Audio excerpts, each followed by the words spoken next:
Hi, everyone. Welcome to our Baraza. I'm very happy to have Dr. George Bob-Milliar with us from Kwame Nkrumah University of Science and Technology in Kumasi, Ghana. So he's in Kumasi at the moment. He holds a PhD in African Studies from University of Ghana, Legon, and he's currently a senior lecturer in the Department of History and Political Studies at KNUST.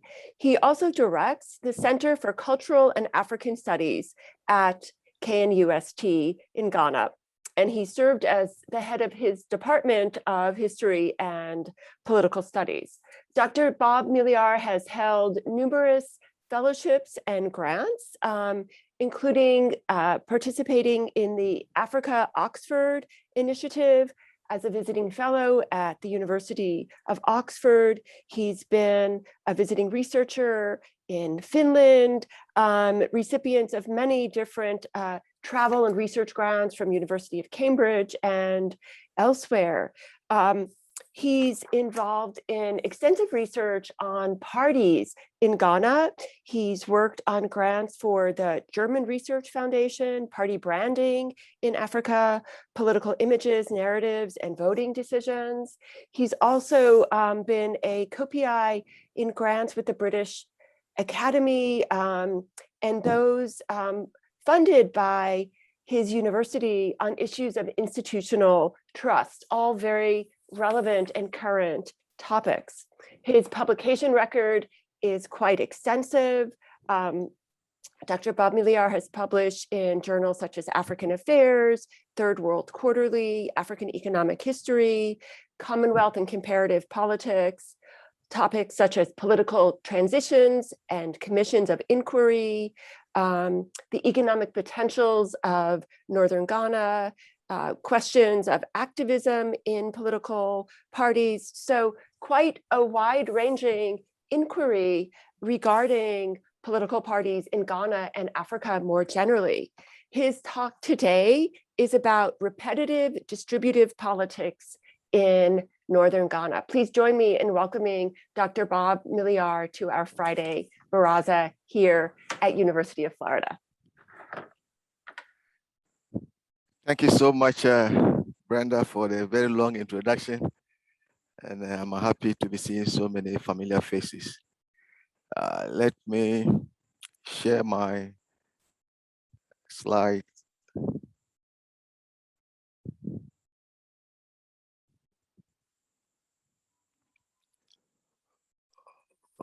Okay.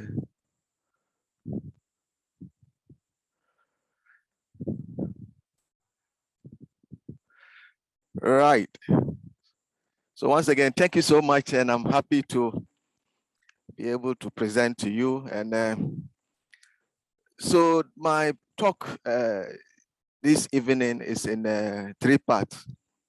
The first part looks at the pre-colonial history.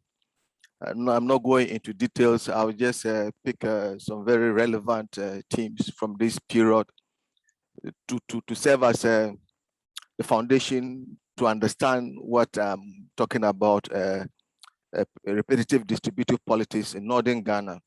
Then the second part would look at the post-colonial period and state interventions to try to address what generally is referred to as the North-South divide.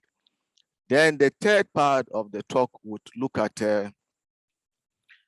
the use of development authorities and how party politics plays a major role in how these development authorities were initiated and how they attempted to bring about development between the various regions in the northern part of Ghana. Yes, so the first part is just looking at the scholarly debates before the pre-colonial era. That when you try to make sense of underdevelopment in Africa, several explanations have been advanced. And many of these explanations hold true in the context of Northern Ghana, where the historical explanations tries to look at the role of the slave trade and slavery, how the slave trade contributed to depopulating the northern part of Ghana, how it contributed to creating insecurity in the northern part of Ghana. At the same time, the historical explanations looks at the role of European capitalist penetration of these regions. Then the other major explanation, which is centered on politics, tries to look at instability in the context of northern Ghana.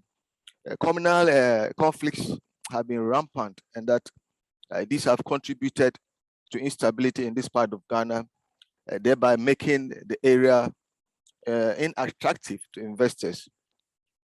Then there are the economic explanations that anchor on poor management and policy failures, and that in trying to understand underdevelopment in the context of Ghana, the issue of poor management and policy failures also comes in very strongly.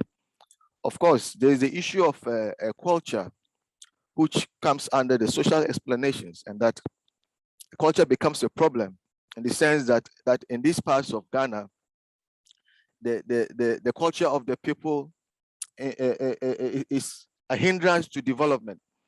That culture becomes a standing block. It's not allowing for proper development in this part. And finally, the issue of geography is also very central in these explanations. It looks at here, it's about the physical and the climatic conditions.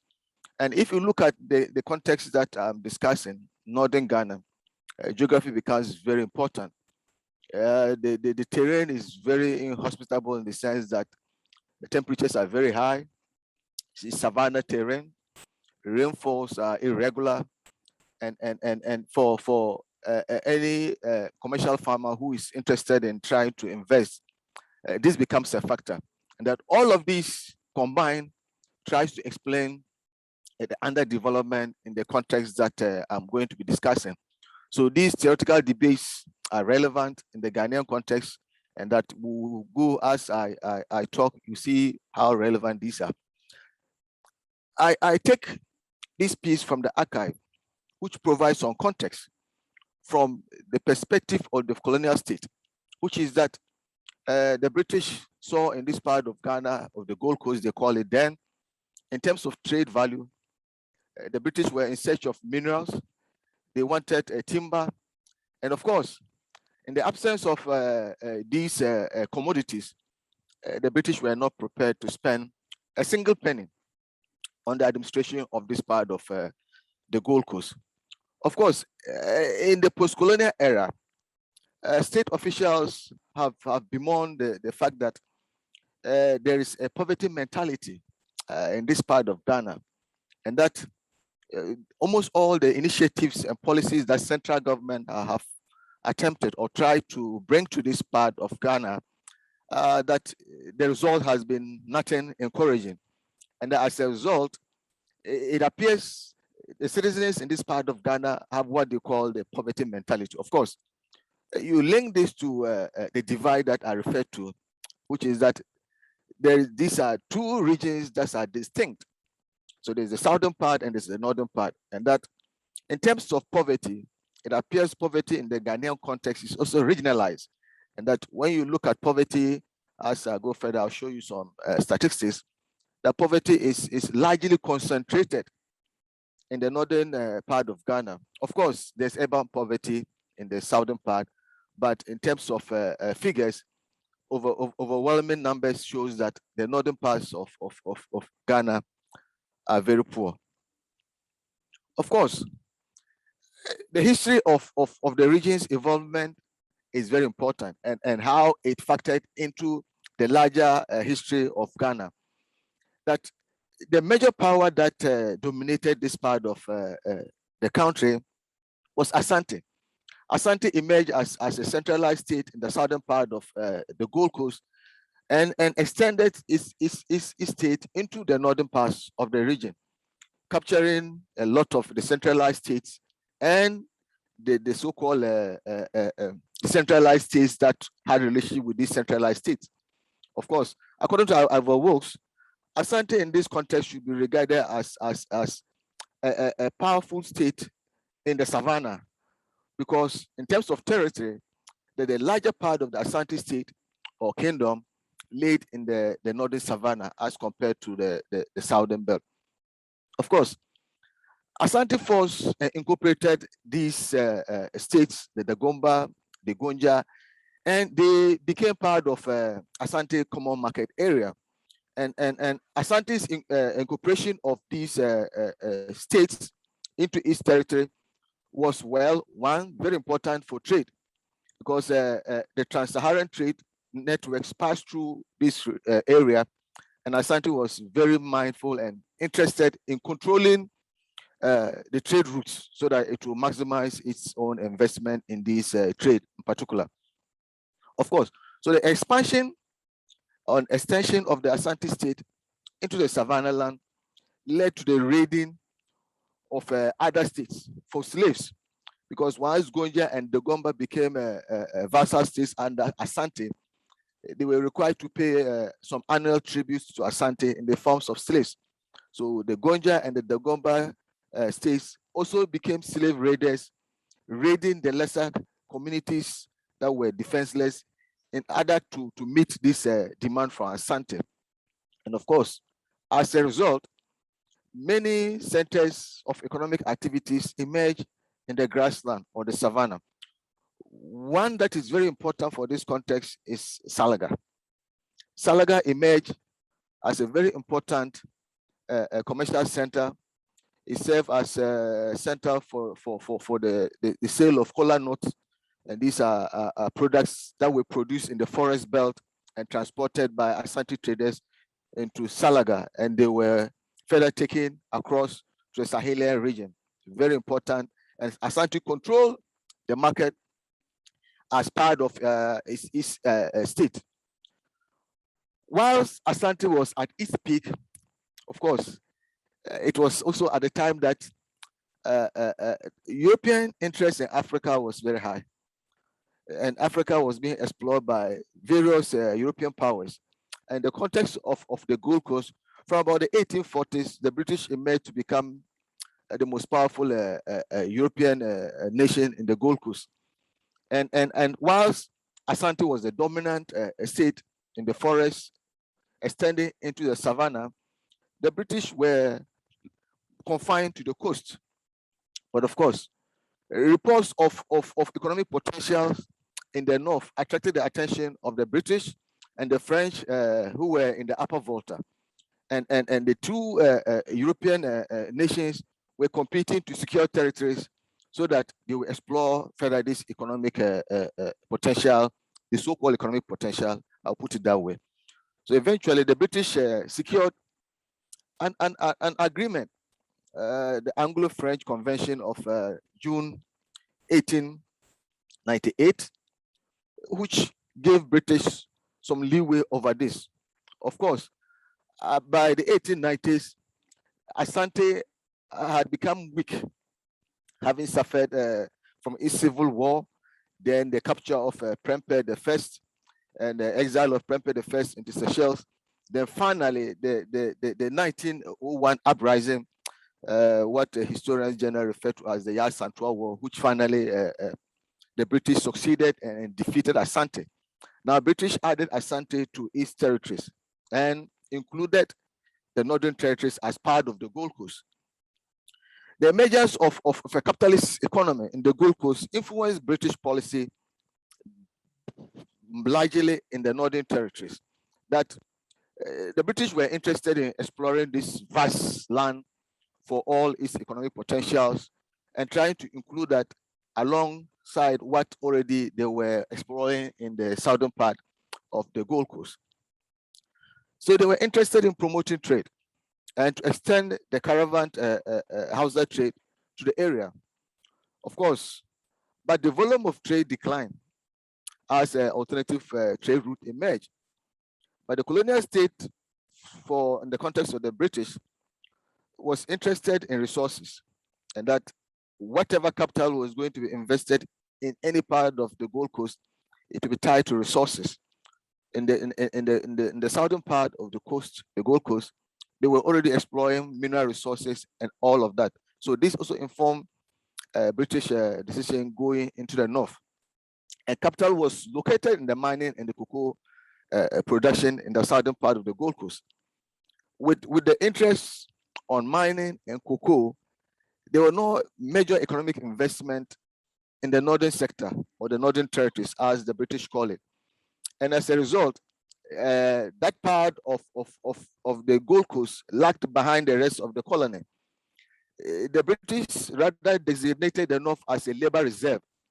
Labor was recruited from the northern part of the country and sent to the southern part to work in the cocoa farms and to work in the mines.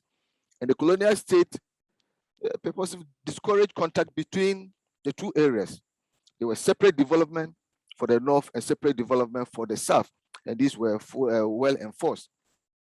Now, this is how development played out in these territories towards the latter part of British colonial rule, and eventually in the 1950s, the Gold Coast nationalists started agitating for political independence, and to address the development concern for the North. The northern elite linked that question of development to agreeing to a political independence with the rest of the country. And as a result of that, the northern elites actually founded a political party, the Northern People's Party. It was more like a pressure group, not a political party as we know it in the literature, but as a pressure group to put pressure on the colonial state to provide certain social amenities for the area before independence. The northern elites were concerned that if those amenities were not provided and independence was granted, that northerners will still continue to serve as laborers in the southern part of the country. Of course, in the run-up to national independence, with the agitations and with party politics, Nkrumah promised the northern elite, and that if the northern elites voted alongside the rest of the country for political independence, that yes, government would promote some developments in the northern sector. And this forms part of my second part of the talk, which is that I try to look at some post-colonial interventions. And these are interventions that were initiated by the state, by international organizations, and all of it was aimed at trying to bridge the development gap between the northern part and the southern part. With independence in 1957, Nkrumah introduced the affirmative action policy, which provided free compulsory education for northerners. Of course, at the time of independence, northern part of Ghana did not produce a single university graduate. The elites that were there were training college teachers, but for higher up the educational ladder, northern Ghana did not produce a single graduate at the time of independence. Whereas in the south, there were several hundreds of graduates that were produced. Of course, the south had a university college as well. So with the introduction of a free compulsory education, the intention was to try to bridge the gap. Of course, the Nkrumah regime was overthrown in 1966, and thereafter, the military regimes that came also tried, with the support of the World Bank. The Achampon regime tried to mechanize agriculture, and there are several reports that have been published about the potential for agriculture in the northern savannah. The land is flat, and that yes, and there were some river bodies that if agriculture was mechanized through irrigation, they could be all year round farming. So this was another route that was pursued to try to bridge that gap. Then in 1976, the World Bank sponsored another program, the Upper Region Agricultural Development Project, URADEP. The emphasis was on smallholders and trying to mechanize agriculture. Then in the 80s, SADA launched another project to try to bring rural development, upgrading it, trying to mechanize agriculture. Of course, the consensus by many writers and policymakers that these programs, even though they were well intended, they did not achieve the desired agenda. In the sense that at the time that many of these projects were being audited. They realized that the target was not being met. Of course, these are interventions that were pursued after independence all the way to the 80s. Then, still within the 70s, something came up which is very important. I need to emphasize it here. That in the southern part of the country, cocoa is very major, very important for Ghana. Cocoa is Ghana, Ghana is cocoa, just like gold as well. Then in the north, the shea nut tree grows in the world. And Brenda has a very interesting work on this. I'm sure many of you are familiar with it. And it's very relevant for this context, that the policymakers were trying to turn the shea into the cocoa of the north. And there were a lot of government research that was commissioned using the Ghana Cocoa Marketing Board, trying to look at scientific research into this product. The shea grows in the wild. The idea was that if it could be domesticated, and that the period of gestation, duration of the product maturity could be reduced through research. Of course, this was attempted, but the program never got fully implemented. And currently, as we speak, the Ghana Cocoa Marketing Board is not too keen about the shea as a product. The focus largely is on cocoa, not on other reasons. And that was an attempt, of course. Then in the 1990s, this is the era of the NGOs, and it's Northern Ghana is especially Tamale is usually referred to as the NGO capital. Almost all the major NGOs are concentrated in this part of Ghana. World Vision came, tried to achieve food self-sufficiency, clean drinking water, education, ADRA Ghana, humanitarian relief, Catholic Relief Services, then Danida, USAID, and DFID. All of these have all gone into this part of Ghana, trying to answer this age-old problem of trying to bridge the development gap. Because that even in the 1990s, whilst the southern part of the country was, at least there were indications that growth was happening and incomes were increasing, the north appeared to have not increased. And almost all of these NGOs, the interventions that they were making, it was to address poverty. And of course, my argument is that it was a duplication of effort, basically doing the same thing. And at the end of it, the results are nothing to write home about. This period also coincided with the return of multi-party politics in Ghana after almost a decade of military rule, the longest in the history of Ghana. The PNDC regime and the rulings faced with internal pressures and international pressures, the country was returned to civilian politics, which is very important. And with the reintroduction of multi-party politics after failed attempts, Ghana is generally considered as one of the most mature democracies in Africa. According to the Economics Intelligence Index, Ghana is ranked very high. It's at number 6 among all the sub-Saharan African countries. But of course, Ghana's democracy is labeled as flawed. Ghana's is an electoral democracy. The emphasis is on elections. And I argue that that is essentially Ghana's achievement. Whereas elections elsewhere have produced mixed results, have become very violent. In the context of Ghana, it appears the state has, or the political parties and all the stakeholders have mastered the conduct of peaceful elections. At the same time, Ghana has a number of very open political system and a number of very stable democratic institutions. These are all contributing to consolidating the country's democracy. And of course, since 1992, there have been 8 successful multi-party elections. 3 were disputed at the presidential level, 2 at the Supreme Court, of course. This was a novelty in the Ghanaian case, in the sense that the 2012 election was disputed and the losing party went to the Supreme Court, but the election results were upheld. Nothing changed. And the most recent election, the December 2020 election, was also disputed and sent to the Supreme Court, the verdict remained the same. Of course, the parties have moved on. The interesting thing is that the political terrain is dominated by two major parties: the National Democratic Congress, that is currently the opposition party, and the New Patriotic Party. But the Constitution talks about a multi-party system. So there are several minor parties.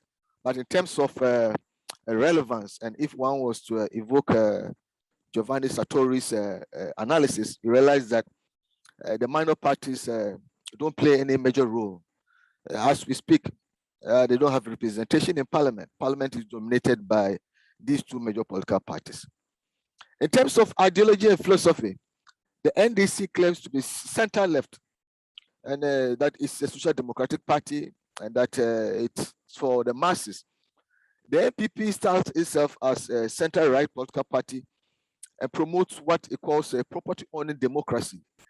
That as a party, the idea is to create an enabling environment and to liberate the energies of Ghanaians to acquire property.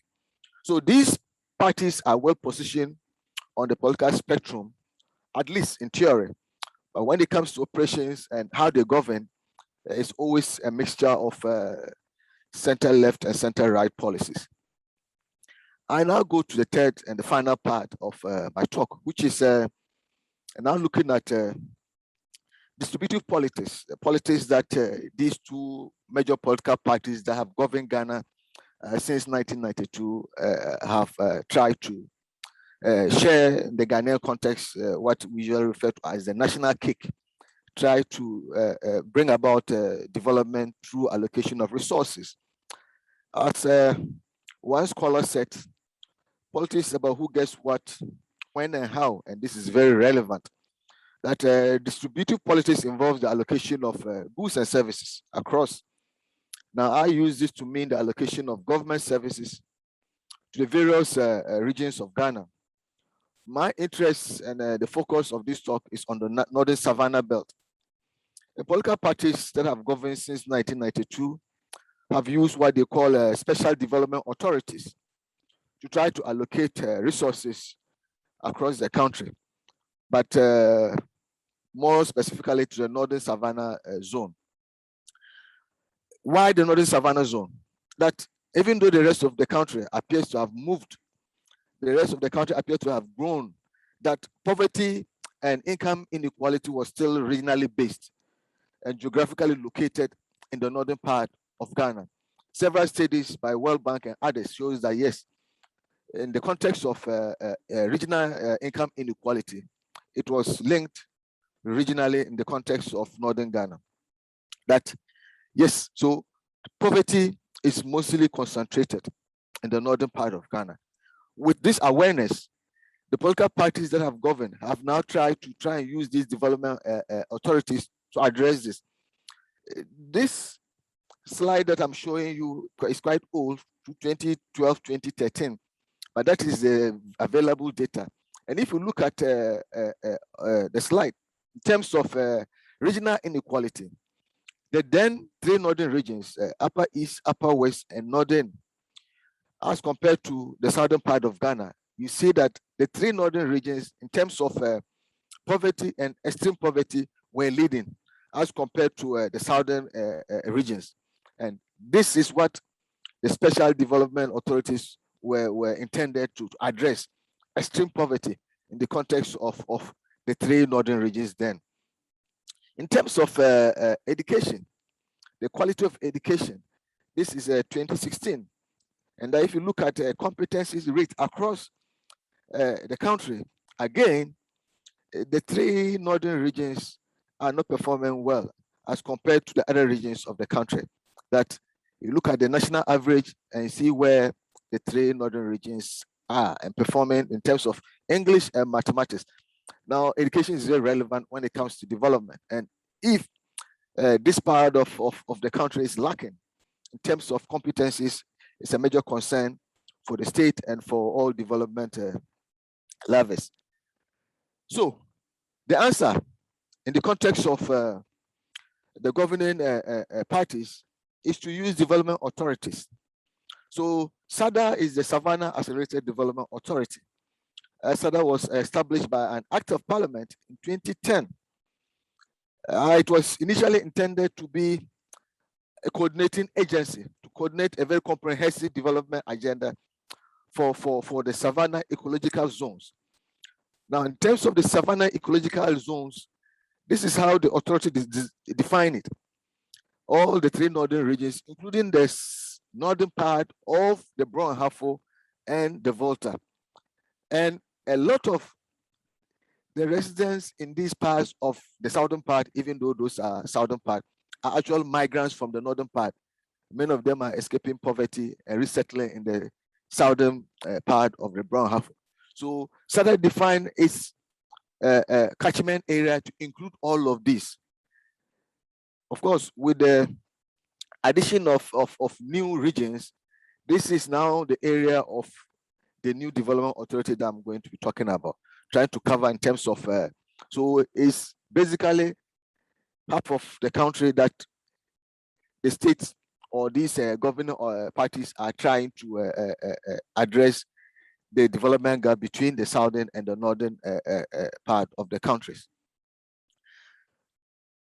At the same time, whilst SADA was the initiative of, I'll come into more details about SADA, of the previous regime, that is the National Democratic Congress, the Northern Development Authority, NADA, was set up recently when power was transferred from the NDC to the MPP. So it was established by an act of parliament, and in 2017, it was intended to provide a framework for accelerated economic development in the Northern Development Zone. Now, I'm interested in exploring the dominant ideas that inform the design of SADA as an initiative. SADA was the most recent ambitious national effort trying to address these historical inequalities. In the early part of my talk, I tried to provide this indicator of the historical inequalities. SADA aimed to double incomes of Northern Ghanaians and to reduce the incidence of poverty to 20% within a 20-year period. This was a very ambitious agenda. But the origins of SADA is linked to a humanitarian crisis. At the same time, there is a political factor that is underlying it. In 2007, there was a prolonged drought. When the drought ended, there were heavy rains, and many homes in the northern part of Ghana were flooded. In addition to the flood was compounded by the annual dredging of the Bagre Dam in Upper Volta, Burkina Faso. Burkina Faso dredges their main dam. Almost all the northern part of Ghana, those that are on the White Volta and the Black Volta, almost every time there's floods in this area. So there was a strong consensus on the urgent need. And for a very long time, the North was now put on the front burner of discussions in Ghana in 2007 because of this double calamity of rainfall and drought. And of course, it was debated, and there was a consensus to try to address the underdevelopment.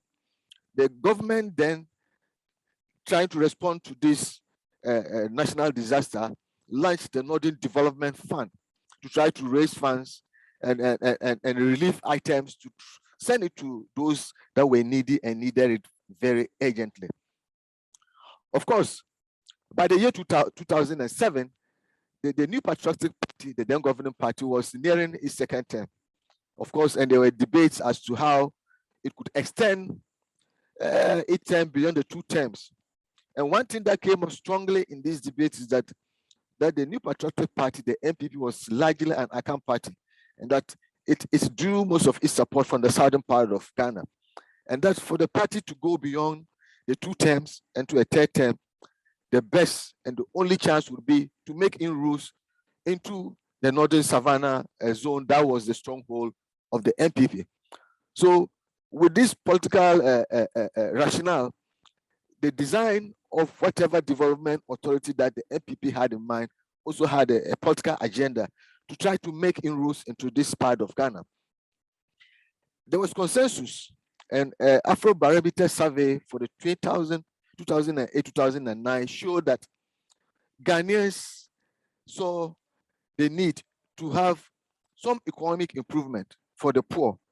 Close to 64% of people were in favor through this Afrobarometer survey. Of course, this was good for government to be able to use that to try and initiate some form of development blueprints for this part of Ghana.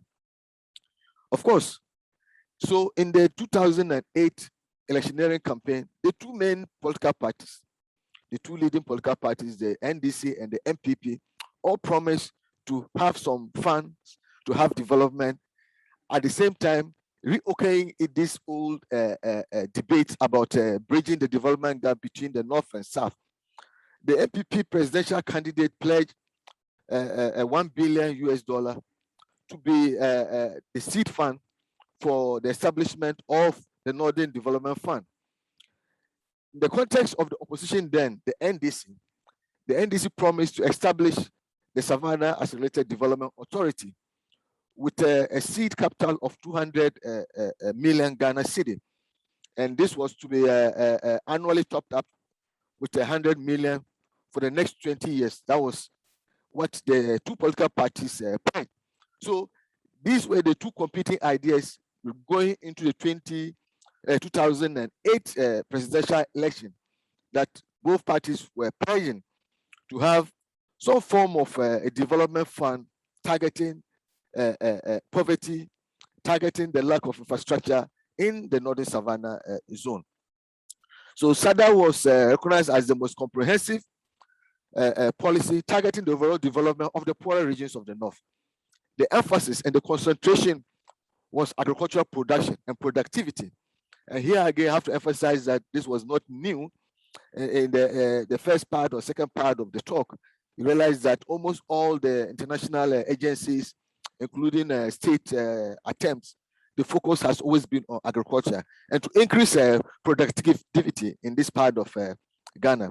Of course, the grounds for the justification was that past interventions almost did the same. And of course, it was to address, but with some modifications in the new versions that we see. SADA or NADA would make sense if we understand the development of this very competitive two-party politics that we have in Ghana. When the governing party promised or pledged to establish a development authority, the opposition also promised to establish same. Okay, and that is because elections in Ghana are so close, and that every vote counts in national elections, and that this political consideration is always very important and it factored into how the two dominant parties envisage development in the context of the Northern Savannah zone. That between the two political parties, according to almost all the surveys, that largely 98% of the vote is shared between them. Okay, that each of them is always a party waiting to govern, and that yes, they've both lost and won elections, to the extent that in the 2008 elections, only nearly 40,000 separated the winner from the loser. So that was very close, and elections have remained very close. You can see from the slide I'm showing, between the NDC and the MPP, it's always around between them and very close. So every program strategy would have to be deployed so that the party can get the most votes to stay in power.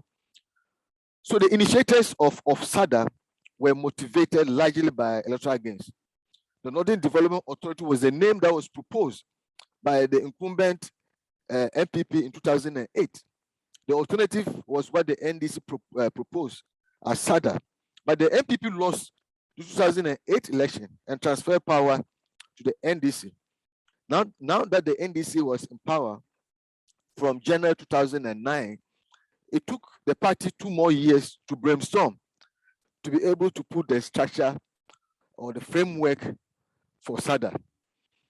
And here again, I need to pause here and emphasize that the point that I made earlier, that because it's a two-party system, and that when one party promised something, the other would counter with another promise, is clear in the sense that it took 2 years to debate what SADA was meant to do and how it should be established.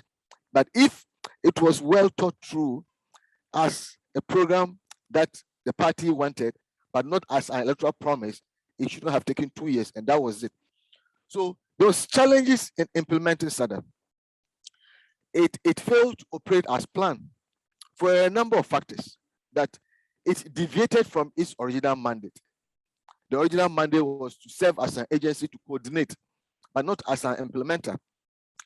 It also lacked qualified staff with the capacity to initiate and implement policy, to also do fundraising. All right. Second, it was hampered because of party patronage, that the operations and the daily activities at SADA became like a party headquarters or a party regional office, where all those who were going and trying to bring about development went in the name of party politics. All right. Then the politics of budgetary allocation rendered SADA ineffective. Only 300 million was allocated to SADA in as of 2016. And we're still struggling to get data to bring it up to date. And that, yes, what government promised to deliver, government failed to deliver in terms of the funds that were needed to have this program implemented. Added to the challenges of implementing SADA, I just take 2 examples to illustrate the role of partisan politics and how it contributed to derailing this agenda of trying to address inequality, trying to address the lack of infrastructure in the northern savannah. SADA signed a contract with the Azuntaba cottage industries to produce guinea fowl for distribution to farmers. Now, guinea fowls do very well in the savannah regions, and the guinea fowl tastes better than the normal fowl products. And that, yes, to invest in the guinea fowl industry, it could create employment for farmers in the northern savannah. So the idea was laudable, it was great. And SADA signed a contract with a private investor to develop a commercial hatchery so that they will have guinea fowls to distribute to farmers to reproduce them on commercial basis. The infrastructure was never completed, but the funds were disbursed. And an investigation showed that there were some misapplication of the funds, and that the targets that were set for the company, many of those targets were not met. And it became a political scandal. The president reacted and ordered for the cancellation of the contract. There's the second very important one, which SADA was supposed to do to address the issue of desertification of the northern ecological zone, was to undertake a reforestation project and planting of trees across the 3 northern regions. There was budget for tree planting, but interestingly, they said the trees were planted during the dry season when there were no rains. And many of these trees were also consumed by bushfires. An investigation was undertaken, and it was realized that the company that was engaged to do this tree planting did not have the expertise in that field, and eventually it was cancelled. SADA moved from one scandal to the next, and eventually the CEO of SADA itself was surcharged for what the Daily Graphic, the largest state-owned newspaper, reported as quote, for wasteful expenditure. The story of SADA is almost the same as NADA, that with the return of the NPP to power in January 2007, the name of SADA was changed. Now the NPP calls the same development authority as the Northern Development Authority. But the structure and the operations are almost the same, that there is politicization of the operations, and that party members are appointed to manage. And as I speak, the first CEO of the NADA have been dismissed, and there are funding challenges, how to raise funds.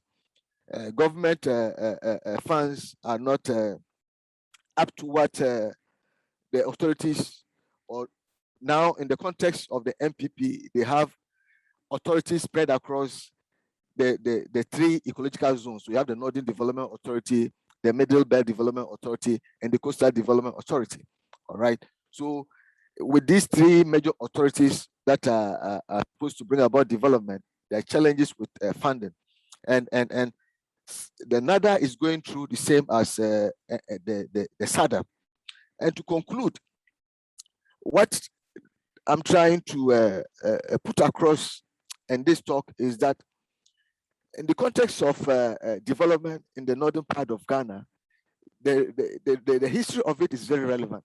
And that to provide context for it, one needs to understand the history and hear how this part of the country was incorporated first through Asante's expansion with its political ambitions, then the colonial state itself inclusion of this part of Ghana with the intention of finding useful economic resources, which they didn't find, so it was neglected and turned into a labor reserve.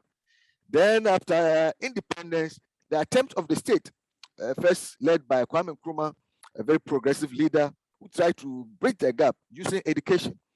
Nkrumah's regime was overthrown. Subsequently, the other regimes that came with the support of international organizations all tried to bridge the development gap between the North.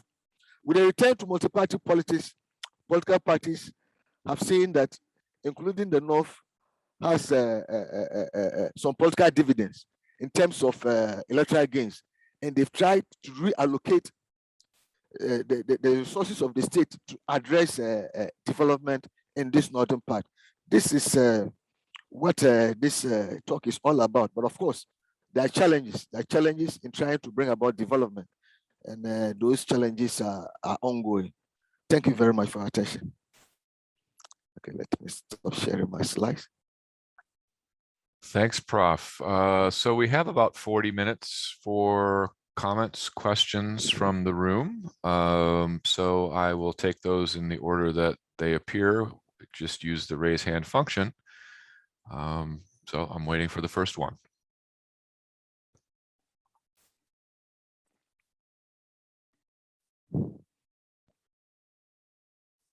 Okay, your first question is coming from Baba Adu, of doctoral student in political science here. Baba, I've switched you over to panelist, so you should be able to enable your video if you like.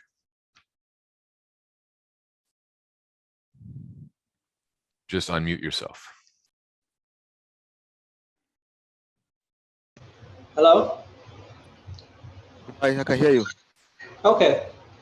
Thank you very much for this very interesting introduction. I'm not very much familiar with politics in Ghana, so excuse my questions, but I'm just interested in whether there are ethnic and religious dimensions to this politics, or Ghana has already passed that.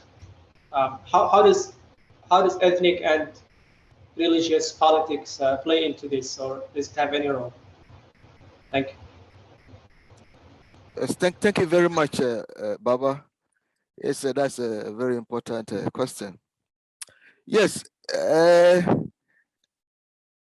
ethnicity is relevant in Ghana. In party politics is there because the two main political parties have their strongholds. And these strongholds are also within ethnic communities.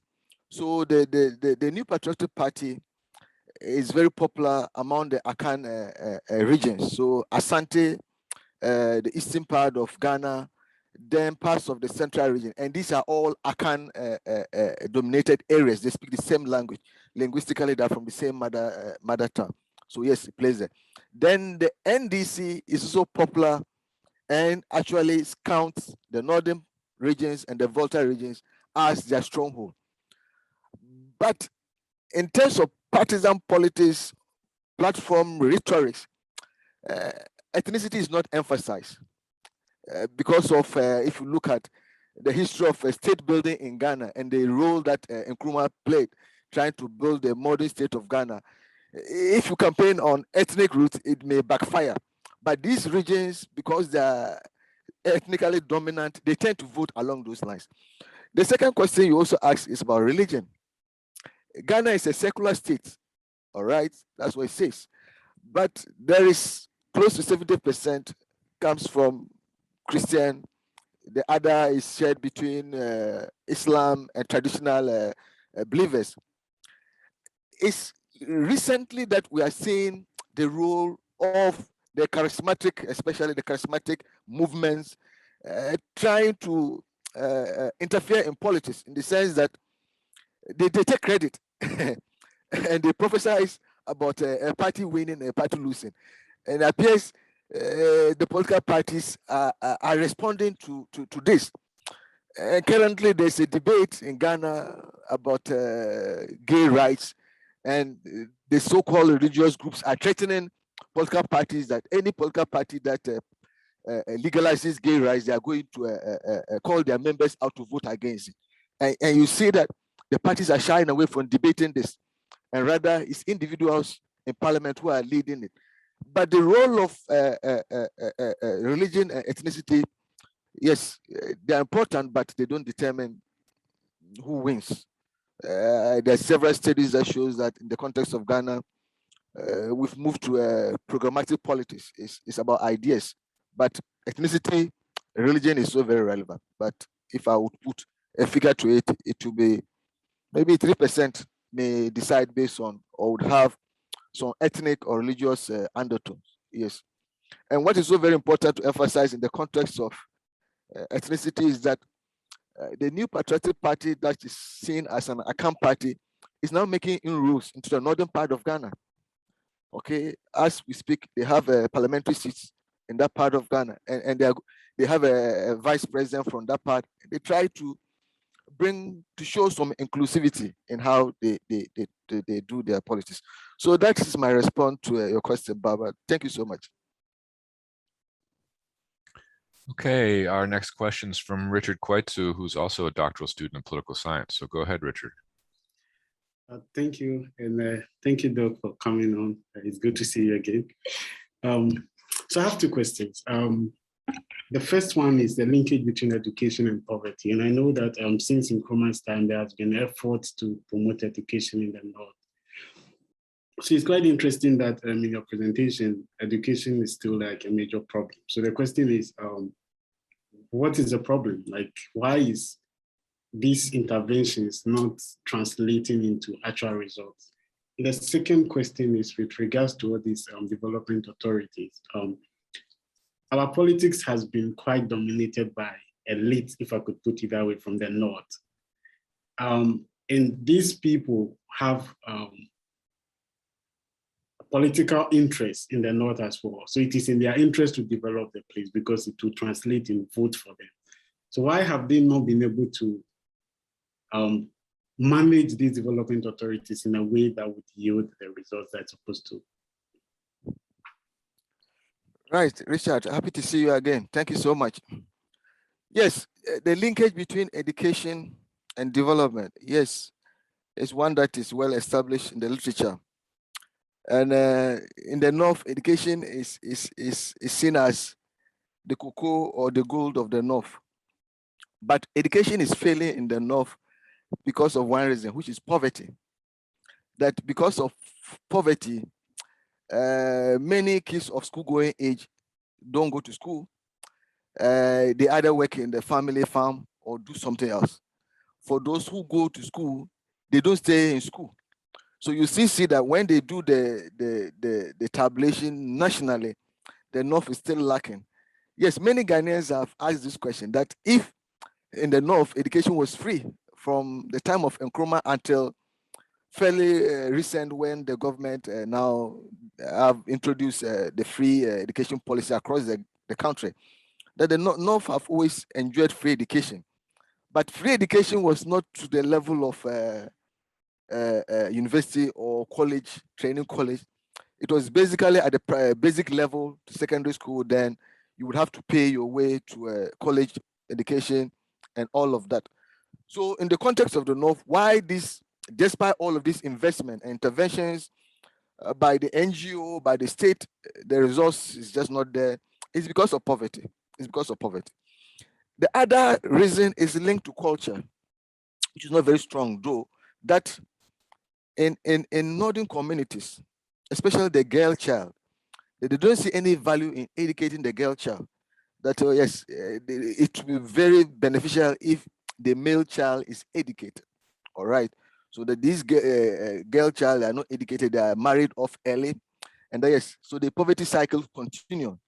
Yes, your mother did not have education, so she would not see the benefit of education or trying to get her word. That is an argument that has been made, but for me, it's weak. The one that is strong is the poverty one that restricts, actually, it affects almost all those who cannot afford. With free education, it's still very early. We will not be able to, but very soon, I'm sure there'll be data and we'll be able to compare to see. Now the government is providing free meals at school and there are no fees to pay and that everything is free, perhaps the numbers will pick up, but that is my answer to that. The second is to do with the logic of the elite. Richard, you now need to understand how the Ghanaian political elites think. Party politics has captured the Ghanaian state. It runs across. So when there's a peaceful transfer of power, the logic that used to operate under the military regime that we've overthrown a regime, party members, party activists, when there's a peaceful change of power, they think that everything that belongs to the state is for the party that is in power. The rational question you've asked, which is that if these political parties are interested in extending and making themselves relevant in the Savannah ecological zone, then it would be better that they try to address poverty. No, it doesn't go that way. They know that is a problem, but at the same time, there's a political interest that is at stake. So almost all the people that are going to be appointed must be people from the party, okay? Under the previous regime, under the NDC, we saw SADA, how the CEO was appointed. The example that I gave of Edie, he was an NDC person. His successor, the same. With the MPP, they've already sacked 2 and they're going to appoint. It becomes a patronage object, and that you must have a party man in place to be able to redistribute or allocate resources to party people. And that is when the party people are motivated that they will campaign for you. That is the logic of the politicians. And that is why, despite all of these changes, initiatives, the results are just not there. The results are just not there. There are several scandals that are linked to politicians. If I'm to go into details, we'll not finish, but that is how they think. So they know the problem, but solving the problem would not make the party popular. Why wouldn't you look for experts, those who have succeeded in initiating and implementing development policies to man these development authorities? No, rather it's job for the boys, if I may put it that way. Yes, so that's my response, Richard. Thank you very much. Great, thank you. Our next question or comment is from Nicholas Carr. Go ahead, Nicholas, fellow political scientist. Hi, George. How are you doing? Excellent presentation. I think you do a fantastic job in historicizing, the distribution of development resources. So here are my 2 questions, and they're linked to some of the things that Richard brought up, right? So my first question has to do with whether or not the NPP or the NDC have benefited electorally from the introduction of SADA or NADA, right? My thinking, and I know you touched upon it, was that the Northern region is like the vote bank for the NDC, right? So, okay, NDC wants to match NPP in 2007, 2008, but are they credibly going to be putting as much resources into SADA, because people in the North are going to vote for them anyway, right? So I want you to talk a little bit about that, especially that 2008 to 2012 period. and then talking about it with respect to NPP, or 2016 and then 2016 after. The other question I had was thinking about it from the perspective of Northerners, right? And, excuse me, with the, very simplified analysis of how voters might be thinking about these developmental projects, right? So what extent do Northerners actually care whether or not the NADA or SADA funds are simply a way of redistributing income to the North, right?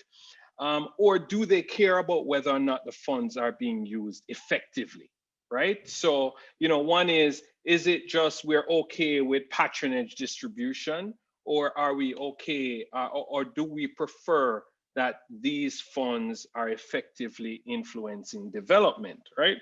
And so, because you're right, and I really like how you point out the issues of corruption. Every single project associated with these, programs have been, corruption, prone, right? And some of the major, things that, the CPI, for instance, and Transparency International have pointed out with respect to Ghana are linked to these projects. So the question is, are voters holding these two parties accountable at the polls, or are they okay with just redistribution of income? Thanks so much. Yes, thank you so much, Nick. Happy to see you. It's been a while. Very good, interesting questions. One, in terms of electoral gains, it appears the NPP gained from the failure of SADA, because in the run-up to the 2016 election, because from 2014, there were a series of investigation by an investigative journalist, and these were shown on national television, and the president reacted, because in the context of Azuntaba, President John Mahama then ordered for the cancellation of the contract. Then the issue of tree planting, he ordered for the cancellation of the contract. Then he went ahead and changed the CEO. Of course, the opposition then, the NPP, made capital of this. There were several press statements that were issued, and they hammered on the fact that the NDC did not think through SADA when they took it, because they claimed that the idea of a special development authority was mooted by the NPP in 2007, and they lost power in 2008. And that if they were in power, they would have implemented it better. And that the challenges that SADA experienced in terms of funding, they claimed they had a better alternative, and that they would have been able to do that. So in terms of electoral gain, the NPP gained better than the NDC. And because you realize that the evidence shows that the NPP won some seats in the North, okay? And NDC lost very secure seats, all right? And SADA was supposed to address, bridge so-called poverty gap, okay? And all the three northern regions were supposed to have their share of the national cake that was being managed by SADA, but that didn't happen. So in terms of electoral gain, electoral loss, is the NPP that gained from the failure of the NDC regime. What we don't know whether it's going to play out again will be 2024, because currently NADA is going through, is just a replay of the same thing. The same challenges that SADA experienced, the same thing NADA is going through, the same accusations of corruption.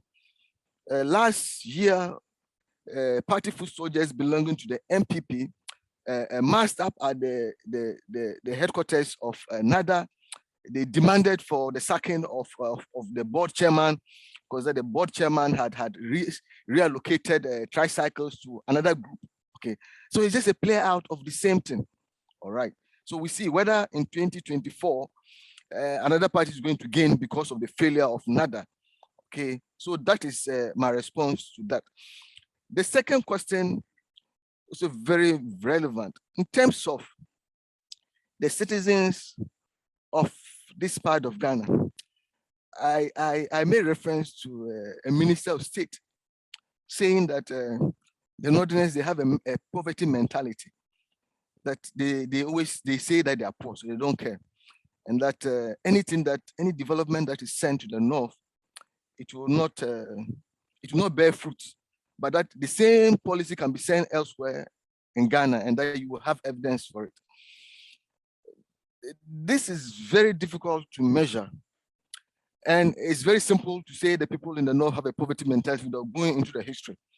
What contributed to that poverty mentality is linked to history and it's very relevant. All right. But the people react to development programs from the state.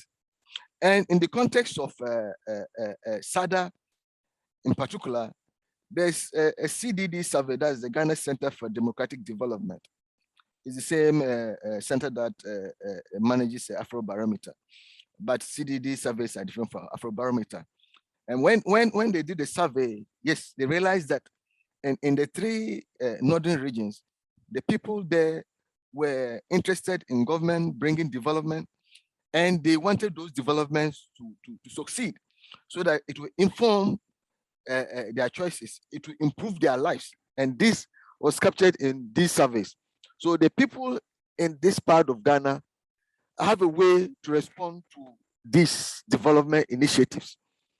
Okay, and the scandals that came as a result of the investigations that were carried out by Manasseh, the investigative journalist. Yes, there was some response from the people, the ordinary people and the elites in this part of country are also reacting. As to whether it would again be made the same about NADA, it's still evolving.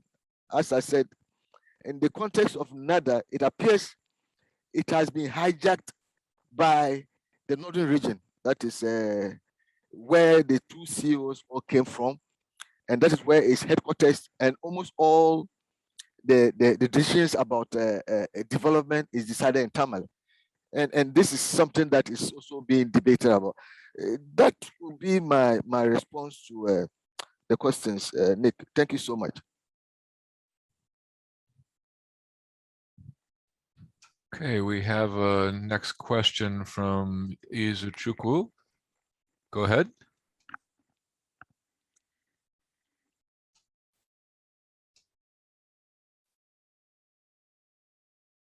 Are you there, Izu?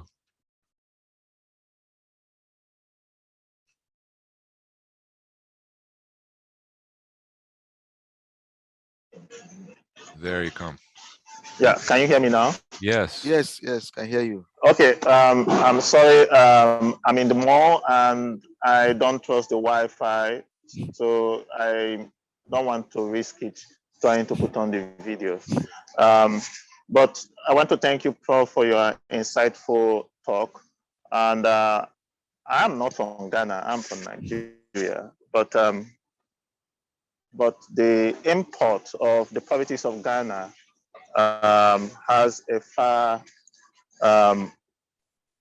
has effect across the geopolitical zone, across the West Africa region.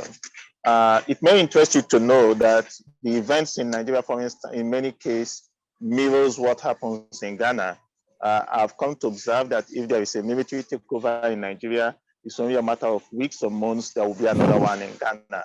And if there is a democratic return in Ghana, the politicians in Nigeria will become offbeat and ask the military to go. And so whatever is happening in Ghana, we tend to be interested. But I have some reservations, especially when it comes to your position that it's only poverty that accounts for the low education rates in northern Ghana. It may interest you to know that we have a mirror situation of equally in northern Nigeria, and I'm beginning to think there could be a geographical inertia to Western education. Could that be as a result of religious inclinations? Because in northern Nigeria, it's mostly Muslim dominated, and they have this aversion, if I would, for want of words, to Western education, to the point that a militant group known as Boko Haram, which in effect means Western education is haram or evil, had gained so much ground and sympathy. So is it because of religious inclination that they don't want to embrace Western education? That's one. The other part is that have you considered the impact of climate change on level of poverty in northern Ghana? During your talk, you mentioned about periodic flooding, which intensity has increased in recent time. And because I'm in UF Water Institute, I could imagine that the precarious climatic conditions will only exacerbate in future. So how prepared is the government of Ghana in facing the challenges of climate change and preparing the population? Because unless there is drastic reduction in carbon emission and all that, the climate will only get worse. I don't want to sound so pessimistic, but that is what science is telling us at this point. So how is this something that the government of Ghana is looking at, the impact of climate change to poverty and climatic or environmental instability across the region? Thank you very much. Yes, thank you very much, Izu. Yeah, very interesting observations. Yes, there are some similarities. If you look at the ecologies of northern West Africa, so in the context of Ghana, the northern part, and you look at Nigeria, the northern part, yes, they have some similarities. But interestingly, whereas in the context of northern Nigeria, you have a Muslim majority. In northern Ghana, the Muslims are only majority in the northern region. Okay, in the upper west region, the Muslims are a minority. In the upper east region, the Muslims are a minority.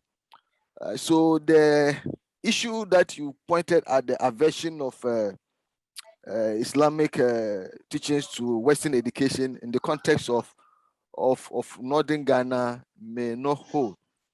Actually, when the Catholics made their return to the Gold Coast, they started from the northern part. They made their entry from northern Africa, from Algeria, all the way to what is now Upper East in 1906, and started building schools.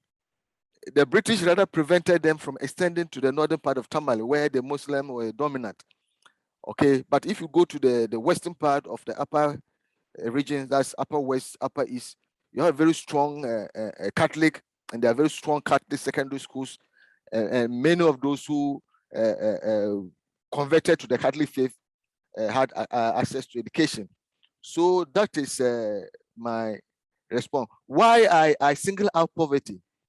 I should have emphasized, well, there are other factors, but the major factor, which is linked to all of these explanations, who's always go to poverty, is that, yes, in the context of education, all right, that parents who cannot afford to send their wards to school would claim that they cannot pay fees. So there's going to be a dropout in the family. So that's why I emphasize poverty. But these other factors are relevant. The second question which you asked, which is another very important factor, which would explain why, despite all of these state interventions, it appears the North is still lacking, is climate. Climate is very important, and I'm happy you brought it up. Everything about the North is always in the extreme. When the sun is high, it's so hot. When it's raining, there's going to be flooding. Okay. When the Hamatans comes, you find people wearing jackets in the northern savannah to try and protect themselves. So everything there is extreme. So how is government harvesting or using, trying to buy into this argument of climate change and how it's affecting agricultural production in the North? in the north, you only have 3 months of rain, 3 months. And with climate change, these days is not predictable. Okay, in those days, the rains will start from April, May, June, all the way to about August, September. Then October, November is harvesting, right? With climate change, is the rains will come very late. And even when they come very late, it's either extreme. So it's going to lead to flooding, okay? And those who are in lowlands are mostly affected by flooding. Added to this perennial flooding is the annual dredging of the Bagri Dam in Burkina Faso, which is their main source of power. And anytime there's heavy rains in that part of the country, which is also in northern part, they would announce that they are going to dredge the Bagri Dam to spill water to save their dam. And a lot of the water comes through the white and the black volta, increases the volume, and it affects communities. The question many have asked, why wouldn't the government harvest this water? Harvest the water so that it could be used to irrigate more lands, so that the farmers in the north would have something to engage themselves in all year throughout, okay? And that if you are able to dump this water, that is excess water from spillage and from rain, it will contribute to agricultural production. But that is not the case currently. So the water comes and causes havoc. It comes and displaces settlements, families. It floods farmlands, okay? And the same poverty cycle starts again. Because if a farmer loses all their products and they cannot salvage anything because of flooding, so for the rest of the year, that farmer will have nothing to sell at the market.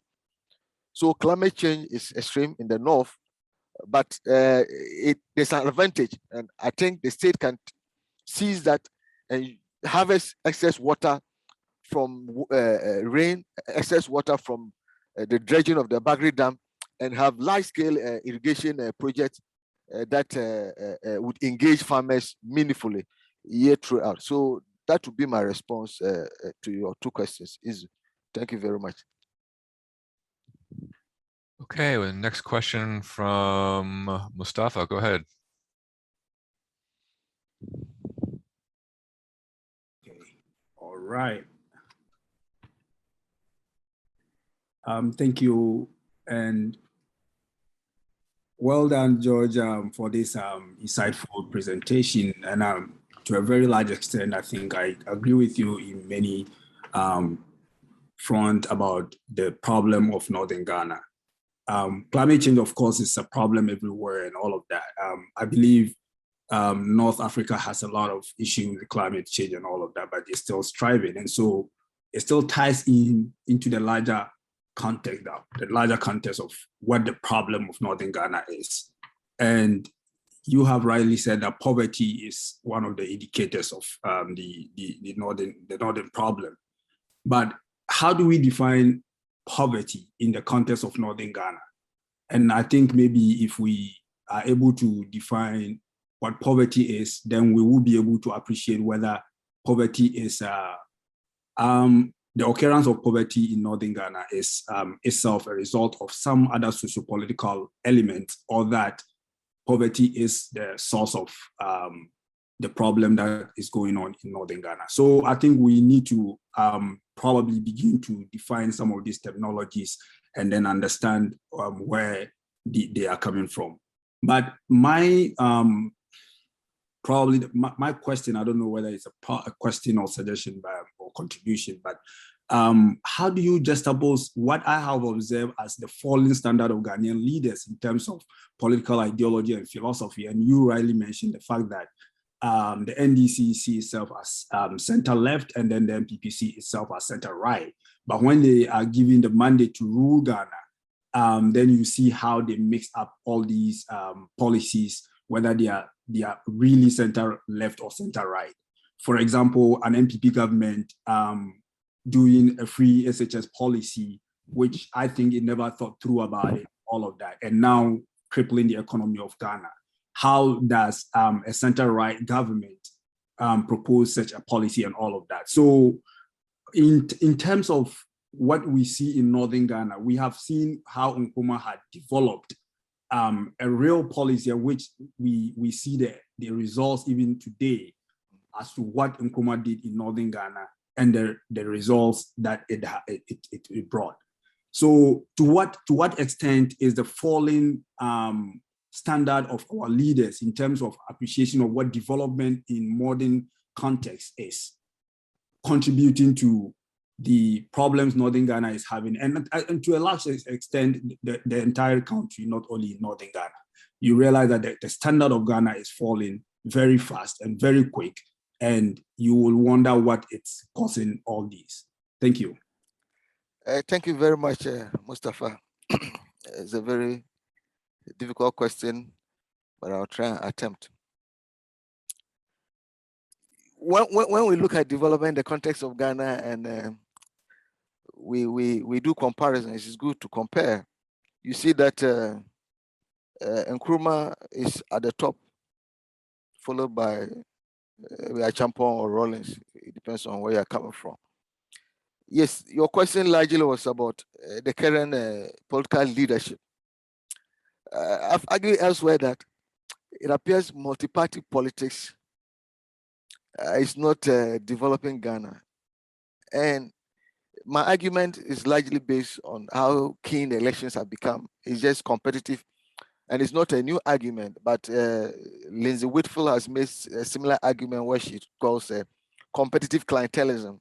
I realize that the two dominant political parties are constantly competing to win political power, not political power to bring about development, transformational development, but just for the sake of power and being in power. That is what motivates them, and that is the challenge. The other unique thing about Nkrumah is that Nkrumah thought about development and planned development. So Ghana had the development plans under Nkrumah. In the current context, there's no development plan. I'll give you an example. Under the previous NDC regime, President Mills, commissioned a team of experts to come up with a development plan, a 50-year development plan. All right. These experts interviewed a whole range of Ghanaians, including the then opposition leader, which is now the current president, to get their views on how the vision they have for Ghana. All of these were put together in the nice report.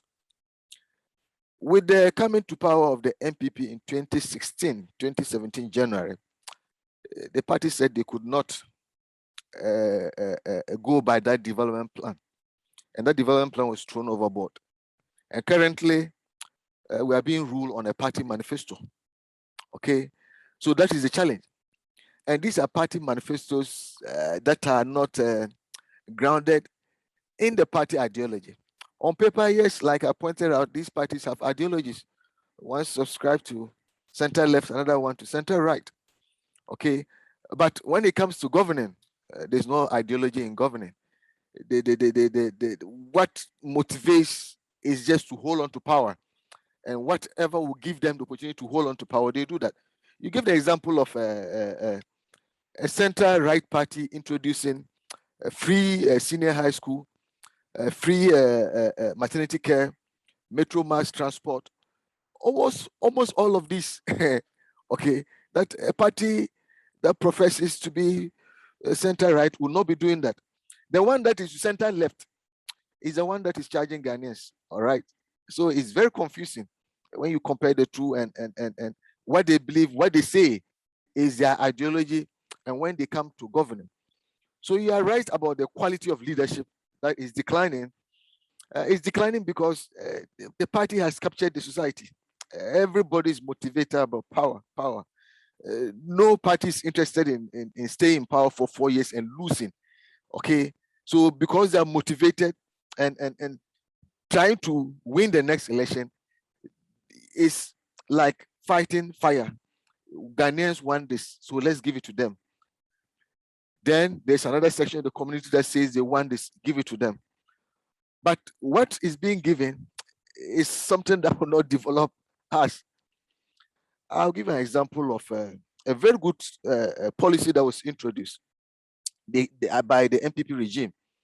It was called the luxury vehicle tax.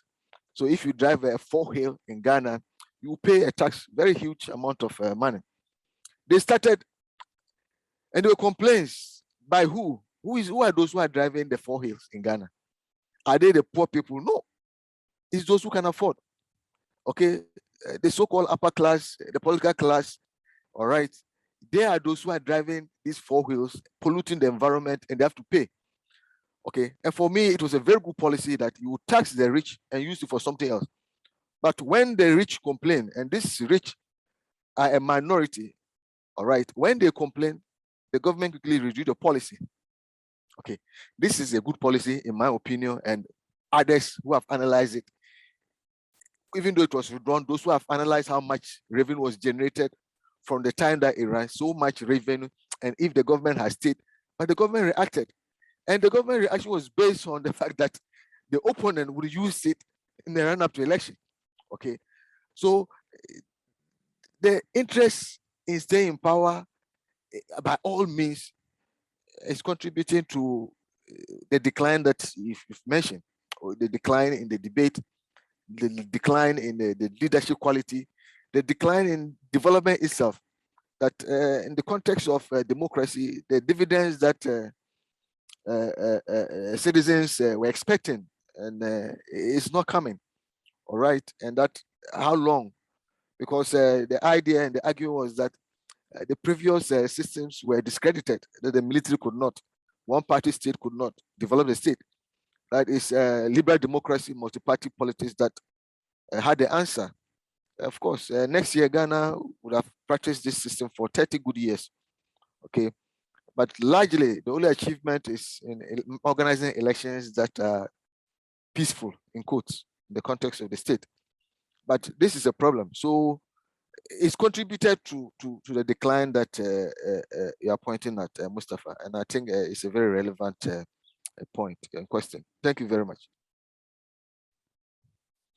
Okay, well, Prof, we've reached the end of our formal session. So thanks very much for exhausting our audience, I think, today.